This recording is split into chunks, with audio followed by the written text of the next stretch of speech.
So the thing about fibre is it only comes from plant foods. So there is no fibre in any animal sourced food.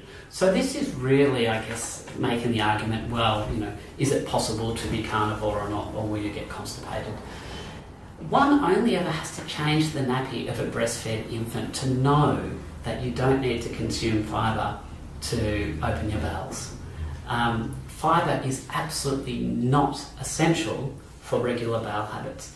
And in actual fact, there's evidence that shows that fibre might even cause constipation. So if we have a look at this paper here, this was published in 2012. And this looked at symptoms of constipation. So they had 63 subjects who all had constipation. And they trialled them on various types of diet, ranging from zero fibre diet all the way up to very, very high fibre diets. And so in the arm of the study, where they had zero fibre diets, the subjects were advised to eliminate all vegetables, all fruit, all cereals, whole grain bread and brown rice from their diets. And all 41 subjects who went on that zero fibre diet had complete resolution of all of their symptoms of constipation. This was pain, bleeding, bloating, strain opening their bowels. They did better. So, and this was highly statistically significant. This finding was not due to chance.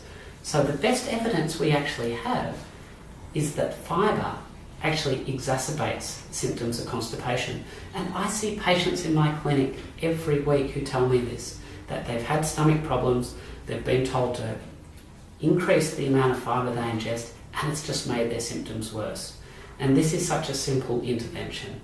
And it really goes against common thinking.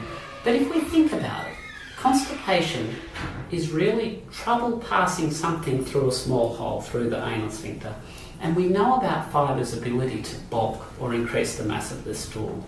So does it really make sense that increasing the size of something is going to make it easier to pass through a small hole? I mean, that's really like adding extra cars to a traffic jam and thinking that somehow those extra cars are going to clear the traffic jam. It's just going to make the jam worse. Now, the other thing when we talk about gut health is something we call the microbiome. And there's a lot of unscientific claims being made about the microbiome in advance of the science.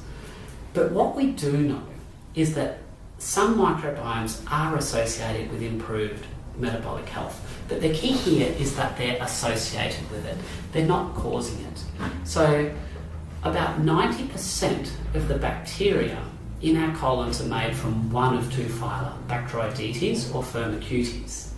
And we know that a larger amount of Bacteroidetes and a reduced amount of Firmicutes is actually associated with improved metabolic health. Now, when we actually put people on ketogenic diets, we actually see that very pattern. Increased Bacteroidetes, reduced Firmicutes, good metabolic health. Now, is it more likely that the good metabolic health comes from the fact is that you're now on a healthy diet, or is it somehow magically due to the microbiome changing? It's absolutely not the microbiome. We can change the microbiome within 24 hours. We can get wholesale changes within 24 hours.